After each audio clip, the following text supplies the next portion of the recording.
Hey everybody, how you doing? Welcome to the Lab Sprint number 3 overview. This week is an important week. I know that we have people at various steps in the process of this project in terms of creating a solution to survive regardless of time, space, or place. But this is a week that's pretty critical, that we are to a place where if you want to get feedback from a expert, that we are all aligned, because we can't always provide various amounts of times to get in contact with experts. So this week is really vital, that if you want your students to get feedback from NASA, that you have some things ready. So this week is different than many weeks where we've got lots of stuff planned day to day. This one is really for you to kind of figure out how you're going to be ready for Friday, in which we will be speaking with Stephen Smith, possibly some other experts, to get feedback on the ideas that your students are with. So I want to explain everything here through this video so that you have everything you need. You understand what needs to be done from the teacher, and you also then understand what the students need to have ready. And then you can go and use your professional judgment to figure out how to make that happen. So this, relatively, just for the sake of keeping logistics from a Monday to Friday schedule, is what the week could look like. Obviously, you can modify this to your liking. A couple things are hard stops or hard deadlines that we can't be too flexible on. And those two are, within session 3, we need a recording of your student's prototype presentation by the end of that day.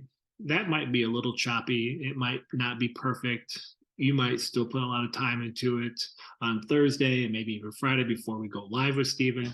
But this allows a couple things to happen. Number one, by having your students record, it gives them a dress rehearsal of what works and what doesn't. Number two, it allows myself to get in contact with the experts to give them a heads up for the types of ideas that are coming their way, so that they can prepare their notes, they can prepare possible resources and suggestions, so they're not trying to think on the fly. And so as we get into this, what we want to be able to do is have these available in this flip. And this slide deck that you're going to get shared in our Google Space, this link here will open up to the flip. And we'll get into this here in just a second, but what this will do is take your students and you to this page here.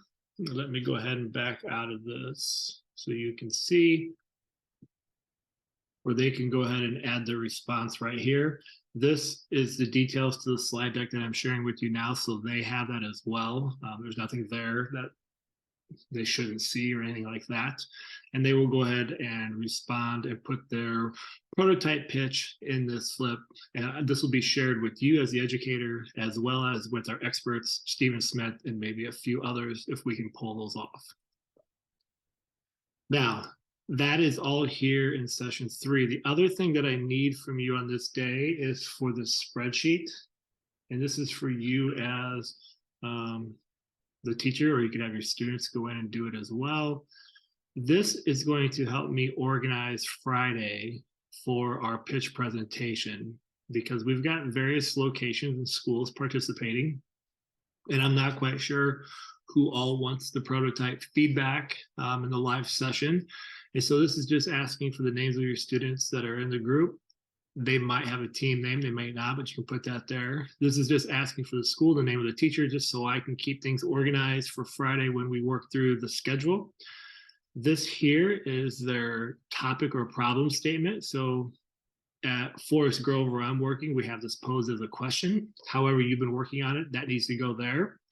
And then you will help us identify which category their problem falls in. And so these are the 6 criteria we've been looking at.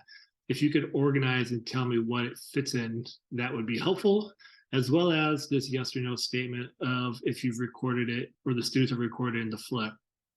What I'm going to do then is I'm going to create the schedule for Friday, and we're going to move by category. So I'm going to put all the food people together, all the water people together on down the line.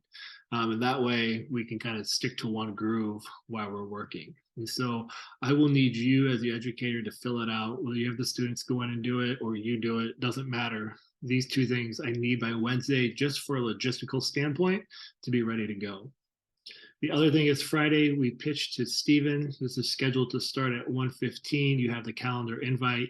You will have the schedule on Thursday. So if we need to make any adjustments, you can let me know to make sure that the kids and yourself are available during that time. If we need to move things around, I can do that for you. And so you've got Monday and Tuesday to deliver and work through what their pitch is going to look like. So let's get into what these things are going to be, just so you have an understanding of what Friday looks like and why we have these creative constraints. So the constraints are as follow.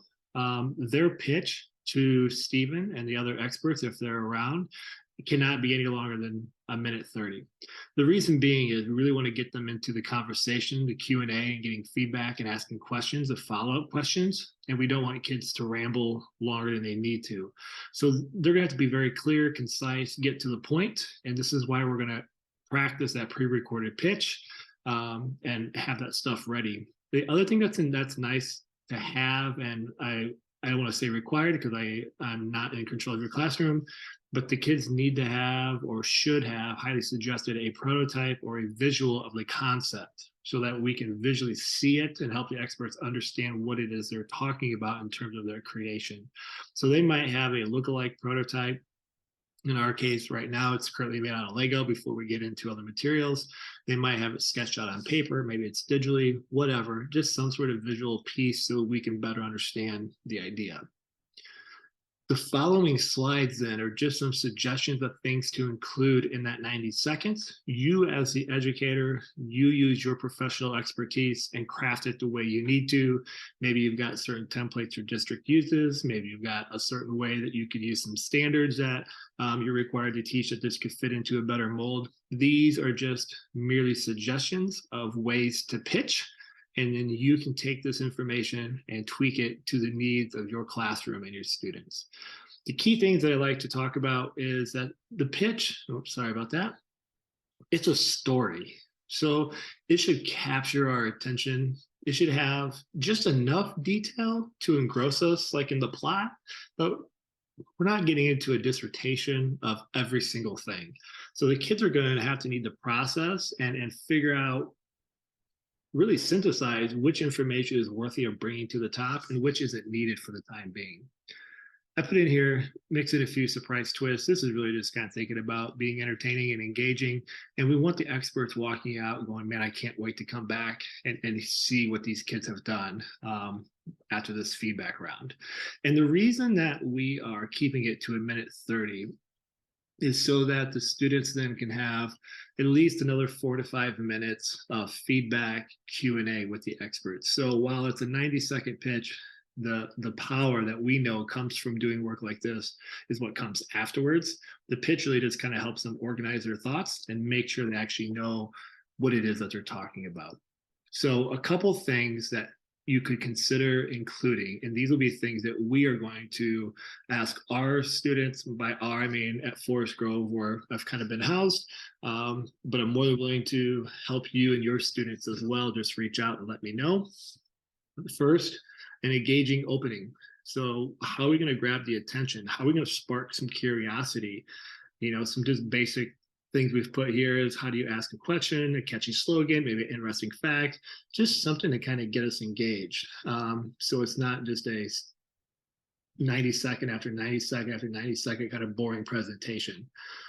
We're pretty lucky to have this opportunity. And so let's do our part to make sure that we hook them and want all our experts, whoever they may be, coming back wanting more. Clearly articulating the problem is huge. This is why we're doing the work. So to properly identify the problem, to prove that we actually understand the problem, and to articulate it clearly. And so if we can't do that, then maybe we truly still don't understand the problem. And as you know, we've got students in various groups and different levels of this, but working through them now this week to get them as close as being as ready as possible to truly understanding what it is that they're going after. This is really important. I just threw in a bunch of questions in here, but you don't have to answer all of these. These are just some thought prompts. So, what is the value proposition to their solution? So, it's one thing to identify the problem, but what value are we bringing?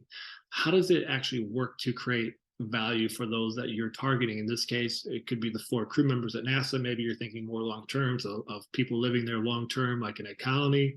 How are we going to communicate it? What needs are satisfied? How do we know that this solution is the best way to solve the problem? And how do we know it's worthwhile? Just some prompts there that they might want to think about. They don't have time to answer all of these, but depending on their angle and their solution, pulling out a few of those would be important. This here too is really important. This ensures that we actually know that the problem exists. And number two, we know that our solution is something new and unique. And so this is very similar to any of you that do like First Lego League or things like that. What's currently out there? What's currently happening? And this is expanding beyond not just NASA, but maybe current day things that are going on in our own world. So what have other people attempted to do, and how is this solution different? Having that compare and contrast has really helped kind of solidify the ideas that the students are after. And then the last thing is we're still in the prototype phase. So it may not even be functional. It might just be a sketch. It might just be, in our case, a Lego build that doesn't do much. But visually with that, what are some other important things we must still perform? Owning that, being vulnerable to admit that. This here could also be some key questions that maybe you're stuck on that you haven't been able to find some answers, so that the experts then could come in equipped with some ideas and maybe further questions or different roadways to navigate in the research moving forward. And so this is your opportunity to kind of lay out, hey, here's what we know we still got to do, here's where we're stuck, so that experts have that. So this all needs to happen, again, in 90 seconds. And we'll do 2 things. One, I'm going to ask that you have that recorded to the flip so that we can have those available to process ahead of time. That allows me to put together the schedule once you update the spreadsheet. And then Friday, your students will pitch again, but this time they will pitch live. So they'll basically do the same session here on Wednesday. Maybe it's better by then. To our experts, we know Stephen for sure, maybe others, and then engage in that dialogue. And what we're going to encourage, depending on time that you have available, is that the students will listen to the other presentations because they might gain some insights and ahas. And if we have similar topics, making sure that we don't ask the same questions over and over. And so if I'm a food group and the group before me is food and they ask a question, I shouldn't be asking that same one because I should have already have learned that. So then how do we maximize our time to ask new questions? So somewhere in here, you might have to work with your kids on how to listen, how to take notes, how to, in the moments, pivot their questions and their ideas and curiosities. So just a couple of things for you to think about. This link will be shared with you along with this video, but I wanted to lay this out to make sure that you understand as an educator what needs to be done, and then the information for your students. If you need any other help, as always, reach out. More than willing to help out, jump on a Zoom call, talk with you via email or phone call, or head out to your school if you're nearby. Whatever you need, let me know. I'm so excited for this week. This is where the rubber meets the road and the magic starts to happen. All right, my friends, as always, stay awesome. Peace.